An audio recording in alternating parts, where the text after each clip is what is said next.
Hello people, कैसे हो आप सब। तो यहाँ पर आपको एक वाटर बॉटल दिख रहा है, ठीक है।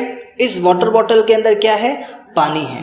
कितना पानी अगर मैं पूछूं तो इसके अंदर 250 ml वाटर है। 250 ml वाटर को ना आप 250 ग्राम्स भी बोल सकते हो। बट यहाँ पर मेरा एक डाउट है कि 250 ml या 250 ग्राम ऑफ वाटर के अंदर कितने वाटर मॉलिक्यूल्स होंगे। वाटर मॉलिक्यूल क्या होता है? H2O।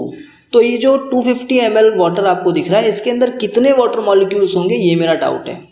तो अगर आपको भी ये चीज़ पता करना है तो इसके लिए आपको मोल कंसेप्ट सीखना पड़ेगा। क्या सीखना पड़ेगा? Mole concept. तो आओ समझते हैं मोल कंसेप्ट क्या होता है।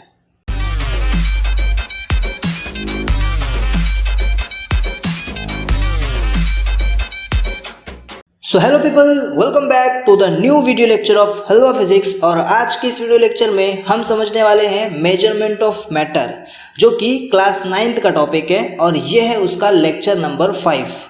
आज की वीडियो का टॉपिक क्या होगा? आज सबसे पहले हम लोग समझेंगे कि मोल क्या होता है, फिर हम समझेंगे 1 मोल मतलब कितना होता है, और फिर हम लोग एवोगैड्रोस नंबर समझेंगे। आपने बहुत बार सुना होगा एवोगैड्रो नंबर के बारे में, तो एवोगैड्रो नंबर क्या होता है ये हम लोग समझेंगे। और फिर लास्ट में हम लोग समझेंगे कि किसी भी सब्सटेंस में कितने मॉलिक्यूल्स होते हैं, ये कैसे कैलकुलेट किया जाए with the help of mole concept. Okay, so video बहुत इंटरेस्टिंग होने वाली है और इस वीडियो को एंड तक देखना अगर आपको सारी चीज़ें बहुत ही बेस्ट वे में समझनी है तो सबसे पहले हम लोग समझेंगे कि ये मोल क्या होता है। ओके, तो अज्यूम करो कि आप एक सुपरमार्केट में हो, ठीक है, और यहाँ पर आपको सामान खरीद रहे हो। जैसा आप देख सकते हो यहाँ पर यह आंटी है जो क्या कर रही है, सामान खरीद रही है, शॉपिंग करने आई हुई है, ठीक है। तो इन्होंने क्या किया, इन्होंने यहाँ पर ये बनाना खरीदा। कितना बनाना खरीदा? तो 3 डजन बनाना खरीदा। अब मैं आपसे पूछता हूँ, बताओ 3 डजन बनाना मतलब कितना बनाना होगा? तो आप आराम से इसकी क्वांटिटी बता दोगे। आप बोल दोगे कि यहाँ पर 36 बनाना है, राइट। अब इसके बाद ये आंटी ने क्या किया, यहाँ पर जो एप्पल रखा हुआ है उस एप्पल को खरीदा। कितना एप्पल खरीदा? 2 kg एप्पल खरीदा। अब मैं आपसे पूछता हूँ कि बताओ 2 kg एप्पल मतलब कितना एप्पल होगा यहाँ पर? तो आप एक अप्रोक्सीमेट आइडिया बता दोगे, कुछ 10 to 11 इतना ही एप्पल होगा, है ना। अच्छा, इसके बाद मैंने चेक किया तो आंटी के पास पहले से क्या है, 17 मोल ऑफ सॉल्ट है। अब जो मैं बोलता हूँ 17 मोल ऑफ सॉल्ट मतलब कितना, तो आपको कन्फ्यूजन हो जाता है। आप बोलते हैं अरे मोल तो मैंने कभी सुना ही नहीं, ये मोल क्या होता है ना। तो अब हम लोग समझते हैं ये मोल 17 मोल ऑफ सॉल्ट मतलब कितना। बट इससे पहले एक बात बताओ, आपको 3 डजन पहले से ही पता था। क्यों? बिकॉज आपको पता था कि 1 डजन मतलब कितना होता है। आपको पता था 1 डजन मतलब 12 होता है। तो 3 डजन मतलब क्या होगा? 12 into 3 दैट इज 36 बनाना। आपको पता था कि 1 kg एप्पल में कितने आएंगे, कितने एप्पल्स आएंगे, आपको पता था कुछ होंगे 5 to 6 एप्पल्स होंगे। तो 2 kg एप्पल मतलब कितना होगा, है ना, अराउंड 11 12 इतने ही होंगे। इसलिए आपने अप्रोक्सीमेट आइडिया बता दिया। बट आपको नहीं पता था कि 1 मोल ऑफ सॉल्ट कितना होता है, इसीलिए आप 17 मोल ऑफ सॉल्ट नहीं बता पाए, राइट। तो सबसे पहले हम लोग समझेंगे 1 मोल ऑफ सॉल्ट क्या होता है। बट मोल का मतलब समझा कि नहीं? जैसे डजन किसी क्वांटिटी को मेजर करने की एक यूनिट है, जैसे केजी किसी क्वांटिटी को मेजर करने की एक यूनिट है, वैसे ही मोल भी एक क्वांटिटी को मेजर करने का यूनिट है, ठीक है। तो मोल मतलब कुछ बड़ा चीज़ नहीं है, मोल बहुत इजी कंसेप्ट है। मोल मतलब किसी भी चीज़ को मेजर किया तो उसके लिए एक क्वांटिटी है, ठीक है। जैसे आपने नंबर ऑफ बनाना को मेजर किया तो आपने डजन में गिन लिया उसे, है ना। आपने मास ऑफ एप्पल को वजन किया तो केजी में गिन लिया उसे। वैसे ही सॉल्ट का अमाउंट हम लोग ने मेजर किया और उसको मोल में काउंट कर लिया। तो मोल क्या है? मोल यूनिट है। तो कोई आपसे पूछे व्हाट इज मोल, तो सिंपल बोल देना mole is a unit of measuring a quantity. Okay, चलो समझते हैं 1 मोल मतलब कितना। जैसे मैंने यहाँ पर NaCl ले लिया। आप सब जानते हो NaCl क्या है? Yes, it is a salt, ठीक है। अब ये NaCl का मॉलिक्यूलर मास निकालना आता है आपको। तो मैंने इससे पहले वाली वीडियो में आपको सिखाया है मॉलिक्यूलर मास कैसे लेते हैं। जो सोडियम है उसका एटॉमिक मास कितना होता है? 23, और क्लोरीन का कितना होता है? 35.5। सो 23 प्लस 35.5 इक्वल्स टू 58.5 डेल्टन। तो ये 58.5 डेल्टन क्या है? NaCl का मॉलिक्यूलर मास है। क्या है इसका? Molecular mass. अब आपको ये पता है कि NaCl का मॉलिक्यूलर मास है 58.5 डेल्टन। तो मैं क्या करता हूँ ना, मैं यहाँ पर एक वेइंग मशीन लेता हूँ और इस वेइंग मशीन के ऊपर सॉल्ट रखता हूँ। क्या रखता हूँ? सॉल्ट। कितना सॉल्ट लूँगा, तो मैं 58.5 ग्राम का सॉल्ट लूँगा। कितना लूँगा, 58.5 ग्राम ऑफ सॉल्ट लूँगा। अच्छा 58.5 ग्राम ही क्यों लिया, बिकॉज मुझे पता है कि NaCl का मॉलिक्यूलर मास 58.5 होता है, तो जितना इसका मॉलिक्यूलर मास रहेगा ना उतना ही मैं यहाँ पर क्या लूँगा, NaCl लूँगा, बट ग्राम में। तो 58.5 डेल्टन इसका मॉलिक्यूलर मास था, तो 58.5 ग्राम मैंने यहाँ पर क्या ले लिया, NaCl ले लिया। तो यहाँ पर मैंने जितना अमाउंट ऑफ NaCl लिया है, जितना क्वांटिटी ऑफ NaCl लिया है, इसको मैं बोलूँगा 1 मोल। क्या बोलूँगा, 1 मोल। बोलो समझ आया, समझ आया। अगर नहीं समझा तो एक और एग्जांपल देखते हैं। तो ये है H2O। H2O आप सब जानते हो वाटर होता है, ठीक है। तो ये एक वाटर मॉलिक्यूल है यहाँ पर। अब एक बात बताओ, ये वाटर का मॉलिक्यूलर मास कितना होगा, तो आओ कैलकुलेट कर लेते हैं। इसके अंदर आपको क्या दिख रहा है, H2 दिख रहा है और ऑक्सीजन दिख रहा है, राइट। तो H2 है मतलब 2 बार हाइड्रोजन है। हाइड्रोजन का मास कितना होता है, 1, तो 1 × 2 कर देंगे तो यहाँ पर आ जाएगा 2 डेल्टन, ठीक है। अच्छा ऑक्सीजन का मास कितना होता है, ऑक्सीजन का मास होता है 16 डेल्टन। कितना होता है, 16 डेल्टन, तो यहाँ पे हो जाएगा 16 dalton. Now 16 dalton plus 2 dalton is equals to 18 dalton. तो यहाँ पर वाटर जो है, वाटर मॉलिक्यूल जो है, उसका मॉलिक्यूलर मास कितना आ गया, 18 डेल्टन। कितना आ गया, 18 डेल्टन। ये 18 डेल्टन क्या है इसका, हाँ ये 18 डेल्टन क्या है इसका, मॉलिक्यूलर मास है। क्या है, मॉलिक्यूलर मास। अब मैं क्या करता हूँ, यहाँ पर एक वेइंग मशीन ले लेता हूँ और उस वेइंग मशीन के ऊपर ना मैं वाटर लूँगा, पर कितने मास का, मॉलिक्यूलर मास कितना था, 18 डेल्टन ना, तो 18 ग्राम का मैं यहाँ पर क्या कर लूँगा, वाटर मॉलिक्यूल ले लूँगा, ठीक है, वाटर ले लूँगा। तो मैंने यहाँ पर 18 ग्राम वाटर ले लिया। अब ये 18 ग्राम वाटर पता है कितना होगा, 1 मोल होगा। कितना होगा, 1 मोल। अच्छा सर मुझे थोड़ा थोड़ा समझ आ रहा है, मतलब कोई एक मॉलिक्यूल ले लूँगा, वो मॉलिक्यूल का मॉलिक्यूलर मास निकाल लूँगा, वो मॉलिक्यूलर मास जितना भी होगा डेल्टन में, अगर मैं उसको ग्राम में ले लूँ, उतना ही सब्सटेंस अगर मैं ग्राम में ले लूँ तो उसको मैं 1 मोल बोल देता हूँ। सही है, चलो तो एक और एग्जांपल बताता हूँ और इस बार आप बोलना मुझे, ठीक है। तो अब मैं यहाँ पे क्या कर लेता हूँ, सोडियम ले लेता हूँ, ठीक है। अब सोडियम है, ये आप सब जानते हो, सब सोडियम है। अब इसका मॉलिक्यूलर मास कितना होगा, सीधी बात है, सोडियम का मॉलिक्यूलर मास होता है 23 डेल्टन। कितना होता है, 23 डेल्टन, ठीक है। अब मैं यहाँ पे वेइंग मशीन ले लेता हूँ। अब बताओ मुझे 1 मोल सोडियम चाहिए। कितना चाहिए, 1 मोल सोडियम। तो 1 मोल सोडियम के लिए मैं कितना सोडियम यहाँ पर रखूँगा, हाँ इसका मॉलिक्यूलर मास 23 डेल्टन है, बताओ जरा। यस करेक्ट, मैं यहाँ पर 23 ग्राम ऑफ क्या लूँगा, सोडियम लूँगा। अब ये जो 23 ग्राम सोडियम है ना, इसको मैं क्या बोलूँगा, 1 मोल। क्या बोलूँगा, 1 मोल। सो आई होप अब आपको 1 मोल कितना होता है ये समझ में आ चुका है, राइट। तो अगर मुझे डिफाइन करना हो तो मैं कैसे डिफाइन करूँगा, मैं बोलूँगा द अमाउंट ऑफ सब्सटेंस, यानी कि द क्वांटिटी ऑफ सब्सटेंस। अच्छा किसके इक्वल होगा इसका मास, तो आप देख सकते हो इसका जो मास है 23 ग्राम है, ठीक है। So having mass equal to, किसके इक्वल होगा, इसका मॉलिक्यूलर मास 23 डेल्टन था इसलिए 23 ग्राम लिया ना, तो इसके मॉलिक्यूलर मास के इक्वल होना चाहिए।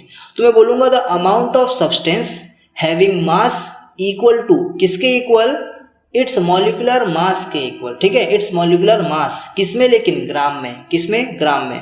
और उसी को मैं क्या बोलूँगा, 1 मोल बोलूँगा। क्या बोलूँगा, 1 मोल। सो एक बार जरा डेफिनेशन देख लेते हैं। डेफिनेशन क्या है, the amount of substance having mass equal to its molecular mass. 1 mole उतना अमाउंट ऑफ सब्सटेंस होता है जिसका मास इक्वल रहेगा, किसके इक्वल रहेगा, इसी के मॉलिक्यूलर मास के इक्वल रहेगा।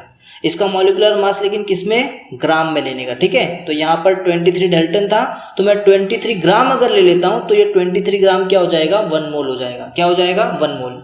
सेम गोज विथ वाटर जो कि 18 ग्राम हम लोग लेते हैं, सेम गोज विथ सॉल्ट जो कि हम लोग 58.5 ग्राम लेते हैं। आई होप आपको इतना समझ आ रहा है, पक्का।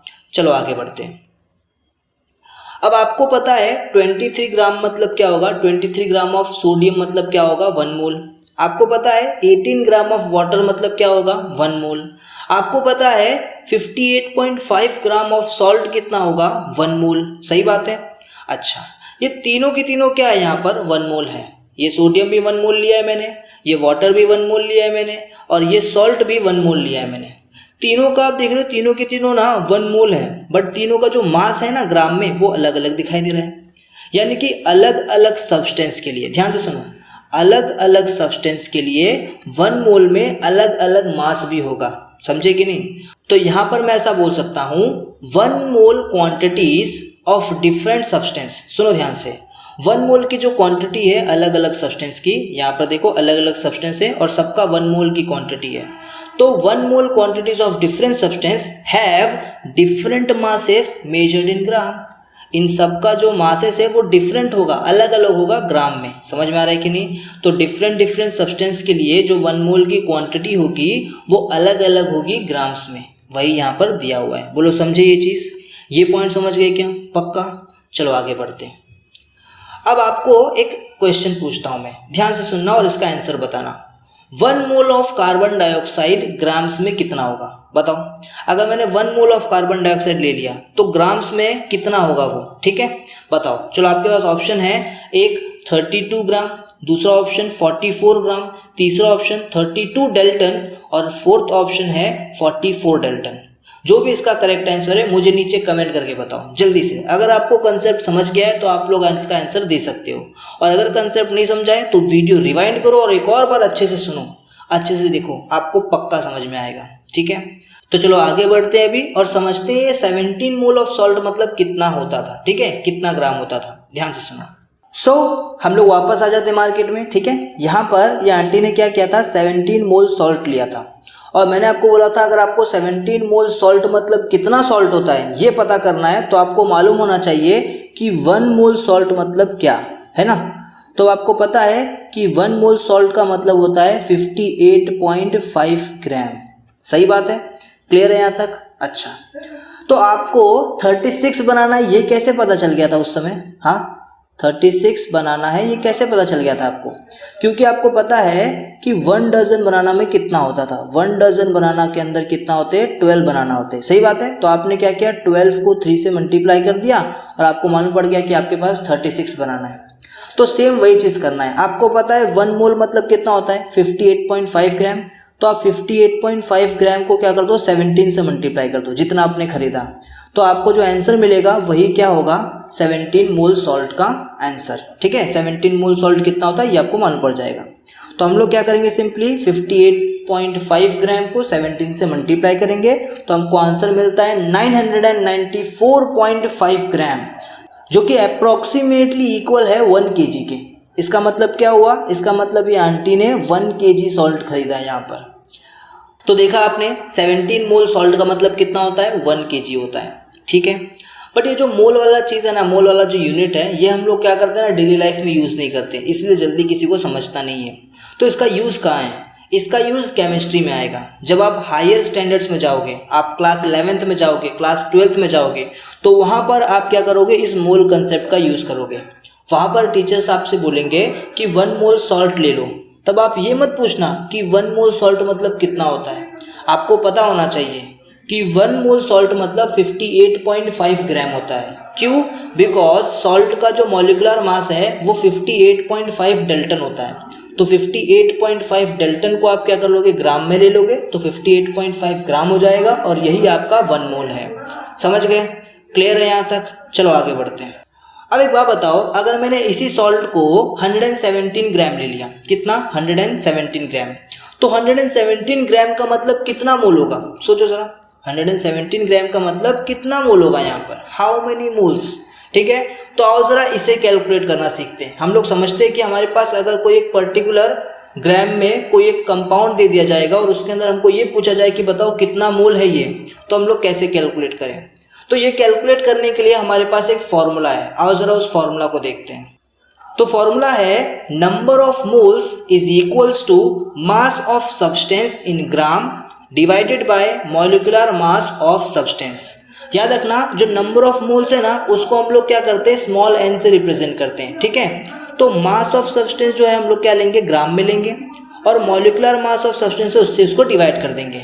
याद रखना, नंबर ऑफ मोल्स का जो यूनिट है वो यूनिट क्या होता है, मोल होता है, MOL, बस क्या होता है, MOL। तो मोल का यूनिट क्या है, MOL, ठीक है, इसको भी मोल ही पढ़ते हैं। क्लियर हो रहा है यहाँ तक? चलो एक एग्जांपल देखता हूँ। जैसे एग्जांपल के तौर पे मान लो मुझे पता करना है वो 117 ग्राम जो था ना, ये जो 117 ग्राम हम लोग ने NaCl लिया था, इसका मुझे नंबर ऑफ मोल कैलकुलेट करना है। तो मैं कैसे कैलकुलेट करूंगा, आओ देखते हैं। तो मैं लिख दूंगा N इज इक्वल्स टू, बताओ मास ऑफ सब्सटेंस इन ग्राम कितना था। तो हम लोग को 117 ग्राम दिया था, है ना। और मॉलिक्यूलर मास कितना था इसका, मॉलिक्यूलर मास NaCl का होता है 58.5, है कि नहीं, यही होता है। तो मैं क्या करूँगा, डिवाइड करूँगा यहाँ पे 117 को, जो कि मास ऑफ सब्सटेंस है ग्राम में, उसको डिवाइड करूँगा मॉलिक्यूलर मास से, जो कितना है 58.5 है। जब मैं इसे डिवाइड करता हूँ तो मुझे आंसर क्या मिलता है, 2। क्या मिलता है, 2। और ऐसा यूनिट क्या है, मोल, है ना। तो मैं यहाँ पे बोल दूंगा N is equals to 2 mole. Clear हो गया। तो मुझे मिल गया 117 ग्राम ऑफ सॉल्ट का मतलब होता है 2 मोल, ठीक है। तो अब अगर आज के बाद मुझे किसी ने बोला कि 2 मोल सॉल्ट लेके आओ, तो मैं चुपचाप क्या करूँगा, 117 ग्राम सॉल्ट उसके सामने लाकर रख दूंगा। बोलो समझ आ रहा है यहाँ तक, पक्का क्लियर है। आगे बढ़ते हैं। तो अभी हम लोग एक क्वेश्चन करते हैं। क्या दिया है question, how many moles of water are there in 36 gram of water. तो ये एकदम वैसा ही क्वेश्चन है जैसा इससे पहले हम लोगों ने किया। 117 ग्राम ऑफ सॉल्ट में कितने मोल्स थे, ये हमने कैलकुलेट किया। सेम वैसे ही 36 ग्राम ऑफ वाटर में कितने मोल्स होंगे, ये हमको कैलकुलेट करना है। आओ देखते हैं, बहुत ईजी है। एक बात बताओ, मॉलिक्यूलर मास कितना होता है H2O का, वाटर का, हमको पता है 18 डाल्टन होता है। कितना होता है, 18 डाल्टन। अब एक बात बताओ कि मास कितना दिया हुआ है यहाँ पर H2O का। तो भाई यहाँ पर मास दिया हुआ है 36 ग्राम। कितना दिया हुआ है, 36 ग्राम दिया हुआ है। तो अब नंबर ऑफ मोल्स कैलकुलेट करने के लिए हम लोग एक फॉर्मूला यूज करेंगे। फॉर्मूला क्या है, N is equals to mass of substance in gram divided by molecular mass of substance.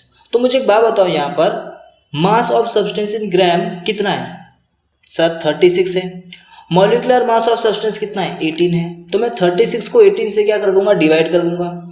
Now 36 को अगर आप 18 से डिवाइड करते हो तो आंसर क्या आता है, 2 आता है। और याद रखना, जो मोल है उसका ऐसा यूनिट क्या होता है, मोल होता है। तो हम लोग यहाँ पे क्या लिख देंगे, 2 मोल लिख देंगे। तो हमको समझ में आ गया 36 ग्राम ऑफ वाटर का मतलब होता है 2 मोल। तो आपको समझ में आ रहा है क्या मोल कंसेप्ट अभी अच्छे से। हाँ, 1 मोल कितना होता है। अगर कोई एक पर्टिकुलर आपको मास दे दिया किसी भी मॉलिक्यूल का, किसी भी सब्सटेंस का, तो उसमें कितने मोल है ये आप लोग कैलकुलेट करना सीख रहे हो क्या, पक्का समझ में आ रहा है। ओके, एक बात बताओ, ये मैंने आपके सामने क्या लिया है, सॉल्ट लिया है। कितना सॉल्ट लिया है, 1 मोल ऑफ सॉल्ट लिया है। कैसे पता चला, क्योंकि इसका मास 58.5 ग्राम है। क्लियर है। अब मैं आपसे एक क्वेश्चन पूछता हूँ, बताओ इस 1 मोल ऑफ सॉल्ट के अंदर कितने नंबर ऑफ मॉलिक्यूल्स होंगे। How many molecules are there in 1 mole of salt. अब ये तो जरा सर डिफिकल्ट क्वेश्चन हो गया, ये तो मुझे नहीं समझ में आ रहा कि अब इसके अंदर कितने मॉलिक्यूल्स होंगे। सॉल्ट का मॉलिक्यूल यानी कि NaCl होता है। तो मुझसे आप ये पूछ रहे हो क्या सर कि इसके अंदर कितने NaCl के मॉलिक्यूल्स होंगे, ये 1 मोल ऑफ सॉल्ट के अंदर कितने NaCl के मॉलिक्यूल होंगे, क्या आप मुझसे ये पूछ रहे हो। यस, मैं आपसे एग्जैक्टली यही पूछ रहा हूँ। अब ये देखो, बहुत डिफिकल्ट क्वेश्चन ही लग रहा, कैसे बताओगे आप कि 1 मोल के अंदर कितने मॉलिक्यूल्स होते हैं। तो भाई ये भी आप अभी बता सकते हो। कैसे बता सकते हो, तो सुनो ध्यान से। The number of molecules in 1 mole of every substance is fixed. इसका मतलब क्या है, जैसे अभी मैं यहाँ पर 1 मोल ऑफ वाटर ले लेता हूँ या फिर 1 मोल ऑफ सोडियम ले लेता हूँ, तो ये जो तीनों के तीनों आपको दिखाई दे रहे हैं, ये तीनों के तीनों डिफरेंट सब्सटेंस है। और ये तीनों के तीनों डिफरेंट सब्सटेंस 1 मोल के, कितने के, 1 मोल है। तो जितना मॉलिक्यूल इस सोडियम क्लोराइड के अंदर है, उतना ही मॉलिक्यूल इस वाटर के अंदर भी होगा, उतना ही मॉलिक्यूल इस सोडियम का भी होगा। क्या बोल रहा हूँ मैं, ध्यान से सुनो। ये जो आपको यहाँ पर सॉल्ट दिखाई दे रहा है, सॉल्ट के अंदर जितने भी नंबर ऑफ मॉलिक्यूल्स हैं, उतने ही नंबर ऑफ मॉलिक्यूल इस वाटर के अंदर भी होंगे और उतने ही मॉलिक्यूल इस सोडियम के अंदर भी होंगे, ऐसा मैं बोल रहा हूँ। तो क्या बोला यहाँ पे, the number of molecules in 1 mole of every substance. अलग अलग सब्सटेंस के अगर आप 1 मोल ले लेते हो तो उसके अंदर जो नंबर ऑफ मॉलिक्यूल्स होंगे वो क्या होंगे, फिक्स्ड होंगे। क्या होंगे, फिक्स्ड। अच्छा सर, समझ गया कि ये तीनों के अंदर जो नंबर ऑफ मॉलिक्यूल्स हैं वो फिक्स है, वो कांस्टेंट है। बट कितना है, तो आओ ये समझते हैं। तो याद रखना 1 मोल के अंदर 6.022 इंटू 10⁻23 मॉलिक्यूल्स होते हैं। भाई ये क्या बोल दिया सर आपने, समझ में नहीं आया। सुनो ध्यान से, 1 मोल अगर आप कोई भी सब्सटेंस लोगे तो उसके अंदर ना आपको जो नंबर ऑफ मॉलिक्यूल मिलेंगे जो कि फिक्स होते हैं, वो कितने होंगे, वो होंगे 6.022 इंटू 10⁻23। अब ये क्या, ये एक नंबर है, मतलब 1 मोल का कोई भी सब्सटेंस ले लो, कोई भी सब्सटेंस, चाहे वो सॉल्ट हो, वाटर हो, सोडियम हो, कुछ भी हो, कुछ भी हो, अगर वो 1 मोल का है तो उसके अंदर इतने नंबर ऑफ मॉलिक्यूल्स प्रेजेंट होंगे। अब ये जो नंबर आपको दिखाई दे रहा है इसको हम एक स्पेशल नाम देते हैं, इसको हम लोग बोलते हैं एवोगैड्रोस नंबर। क्या बोलते हैं? Avogadro's number. याद रखना, एवोगैड्रोस नंबर को आप capital N to the base A से रिप्रेजेंट करते हो, ठीक है। और इसकी वैल्यू कितनी होती है? 6.022 into 10 to the power 23 molecules, ठीक है। ये एक नंबर है, क्या है? एक नंबर है जो कि कांस्टेंट होता है। हर 1 मोल के सब्सटेंस के अंदर इतना मॉलिक्यूल्स प्रेजेंट होता है, ठीक है। और ये जो नंबर ऑफ मॉलिक्यूल्स प्रेजेंट होते हैं 1 मोल के अंदर, उसको हम लोग एवोगैड्रोस नंबर बोलते हैं, जो कि कैपिटल Na से रिप्रेजेंट किया जाता है। बोलो क्लियर है? सर एक डाउट है, ये 6.022 इंटू 10 टू द पावर 23 ये नंबर एग्जैक्ट है कितना? तो सुनो, ये नंबर है 6022, उसके बाद 20 टाइम्स 0, इतने नंबर ऑफ मॉलिक्यूल। मतलब समझ रहे हो, ये लाख 10 लाख बहुत ज़्यादा है भाई, बहुत ज़्यादा है, गिनने नहीं हो रहा, इतना ज़्यादा है। समझ में आ रहा है कि नहीं? तो सीधी सी बात है, अगर आप 1 मोल ऑफ कोई भी सब्सटेंस लोगे तो उसके अंदर जो मॉलिक्यूल्स होंगे वो छोटे मोटे तो होंगे नहीं, बहुत ज़्यादा होंगे। तो कितना होंगे? 6.022 इंटू 10 टू द पावर 23, इतना बोल दो, ठीक है भाई। इतना आप नहीं बोल पाओगे, ठीक है। कब तक गिनोगे? 0 0 0 0। तो एक बात समझ रहे हो, ये जो एवोगैड्रो था, ये भाई ने बहुत बड़ा काम किया। इसने पता कर लिया कि 1 मोल के अंदर कितने मॉलिक्यूल्स होंगे, ठीक है। यहाँ तक आपको बात समझ में आ रही है? ओके। तो फिलहाल मैं यहाँ पर ये बोल सकता हूँ कि 58.5 ग्राम के अंदर, यानी कि 1 मोल ऑफ सॉल्ट के अंदर आपको 6.022 into 10 to the power 23 molecules of salt मिल रहा है। उसी तरह 1 मोल ऑफ वाटर के अंदर आपको 6.022 into 10 to the power 23 molecules of water मिल रहे हैं। देखो सेम है, फिक्स नंबर है, 1 मोल है ना, इसके लिए फिक्स है, ठीक है। उसी तरह आपको सोडियम के अंदर 1 मोल ऑफ सोडियम के अंदर 6.022 into 10 to the power 23 atoms of Na मिल रहे हैं। अब यहाँ पे एटम्स क्यों बोल दिया? एटम्स इसलिए बोला बिकॉज ये सोडियम है ना, हाँ एटम्स है ना। तो 23 ग्राम ऑफ सोडियम का मतलब क्या होगा? 23 ग्राम ऑफ सोडियम का मतलब होगा कि इसके अंदर 6.022 into 10 to the power 23 atoms present है, इतने नंबर ऑफ एटम्स प्रेजेंट है। समझ आ रहा है आपको? पक्का? चलो आगे बढ़ते हैं। अब मेरा क्वेश्चन है आपसे, how many molecules of water are there in 36 gram of water? 36 gram of water के अंदर कितने मॉलिक्यूल्स होंगे? सीधी सी बात है, ध्यान से देखो। आपको पता है कि 36 ग्राम ऑफ वाटर का मतलब होता है यहाँ पर 2 मोल। कितना होता है? 2 मोल ऑफ वाटर, है ना। कितने मोल है? 2 मोल। 1 मोल के अंदर कितना होता है? 1 मोल के अंदर होता है 6.022 इंटू 10 टू द पावर 23। तो इसको मैं सिंपली क्या कर दूंगा? 2 से मल्टीप्लाई कर दूंगा। इसको जब मैं 2 से मल्टीप्लाई करता हूँ तो जो आंसर आता है उसी को मैं क्या बोल दूंगा? उसी को मैं बोल दूंगा number of molecules in 36 gram of water. कर लो मल्टीप्लाई, कितना हो रहा है? 12.044 into 10 to the power 23 number of molecule, ठीक है। इतने मॉलिक्यूल्स क्या है? प्रेजेंट है 36 ग्राम ऑफ वाटर के अंदर। तो देखो, अब आप ये भी पता कर सकते हो कि अगर आपको कोई एक ग्राम में सब्सटेंस दिया हुआ है और उसके अंदर कितने नंबर ऑफ मॉलिक्यूल्स है ये पूछ लिया जाए तो आप आराम से बता सकते हो। तो मुझे एक बात बताओ कि 250 ग्राम ऑफ वाटर के अंदर कितने नंबर ऑफ मॉलिक्यूल्स होंगे? बताओ जरा। ये तो ईजी है ना। आप सिंपली क्या करो, सबसे पहले नंबर ऑफ मॉलिक्यूल्स निकालो। कैसे निकालोगे? आप क्या करोगे, ये जो 250 ग्राम है इसको आप डिवाइड कर दो मॉलिक्यूलर मास के साथ, जो कि 18 है। जब इसको डिवाइड करोगे तो आपको मिलता है 13.8, जिसको आप अप्रोक्सीमेट कितना बोल सकते हो? 14 बोल सकते हो। तो इसका मतलब 250 ग्राम के अंदर कितने मोल है? कितने नंबर ऑफ मोल है? 14 मोल है। कितने हैं? 14 मोल। अब इस 14 को क्या कर दो? आप इस 14 को 6.022 इंटू 10 टू द पावर 23 से मल्टीप्लाई कर दो। तो कितना नंबर आएगा? 83.63 into 10 to the power 23 number of molecule. तो इसका मतलब है कि 250 ग्राम ऑफ वाटर के अंदर 83.63 into 10 to the power 23 number of molecules हैं। तो देखा आपने, आराम से इसको क्या कर लिया? कैलकुलेट कर लिया। बोलो क्लियर है? पक्का समझ में आ रहा है बात? ओके। अब एक लास्ट चीज समझो, छोटी सी चीज है। एक बात बताओ, 58.5 ग्राम का मैंने यहाँ पे क्या लिया है? सॉल्ट लिया है। इसके अंदर नंबर ऑफ मॉलिक्यूल कितने हैं? 6.022 इंटू 10 टू द पावर 23। सही बात है। अच्छा, अब यहाँ पे क्या है, 1 मोल ऑफ वाटर लिया हुआ है, तो मैं क्या करता हूँ, ये वाटर का मास बढ़ा देता हूँ। अब ये वाटर कितना हो चुका है, 58.5 ग्राम का हो चुका है। कितना हो चुका है, 58.5 ग्राम, यानी कि ये जो सॉल्ट का मास है ना, उस सॉल्ट के मास के इक्वल हो चुका है। ठीक है, ये भी 58.5 ग्राम का है, ये भी 58.5 ग्राम का हो गया है। तो ये होते ही इसके अंदर के जो नंबर ऑफ मॉलिक्यूल है वो बढ़ जाएंगे ना। तो पहले इसके अंदर जब ये 1 मोल का था 6.022 इंटू 10⁻23 नंबर ऑफ मॉलिक्यूल्स थे। अब इसके अंदर कितने मॉलिक्यूल हो चुके हैं, 19.57 इंटू 10⁻23 मॉलिक्यूल्स हो चुके हैं H2O के। ठीक है, इसी तरह अगर मैं ये सोडियम का मास बढ़ा दूँ, ठीक है, तो मैं सोडियम का मास बढ़ा देता हूँ। जैसे ही मैं सोडियम का मास बढ़ाकर कितना कर दिया, 58.5 ग्राम, यही सॉल्ट के मास के इक्वल कर दिया, तो इसका भी क्या होगा, नंबर ऑफ मॉलिक्यूल बढ़ जाएगा कि नहीं। अब इसके अंदर कितने हो गए, 15.31 इंटू 10⁻23 एटम्स हो चुके हैं। समझ रहे हो।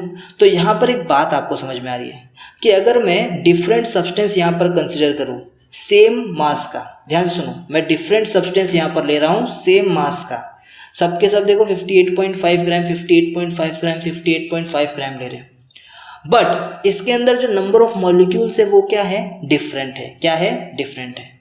तो इसका मतलब है अगर हम लोग क्या करते हैं, डिफरेंट सब्सटेंस लेते हैं सेम मास का, तो हम लोग ये देखेंगे कि उसके अंदर जो नंबर ऑफ मॉलिक्यूल्स हैं वो क्या होंगे, अलग अलग होंगे, है कि नहीं।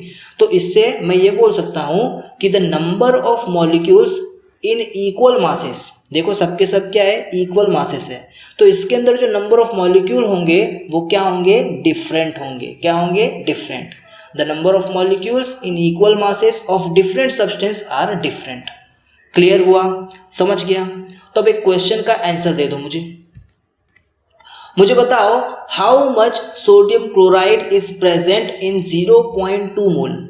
0.2 मोल के अंदर कितने ग्राम ऑफ सोडियम क्लोराइड आपको मिलेंगे। आपके ऑप्शंस है 11.7 ग्राम, 0.2 ग्राम, 4.6 ग्राम, 3.4 ग्राम।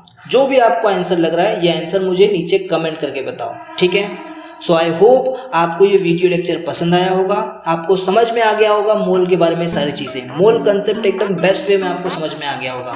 अगर आपको मेरा एक्सप्लेनेशन पसंद आया है तो इस वीडियो को लाइक कर दो, अपने दोस्तों के साथ शेयर करना मत भूलना। मैं मिलता हूँ आपसे नेक्स्ट वीडियो लेक्चर में, तब तक के लिए बाय बाय।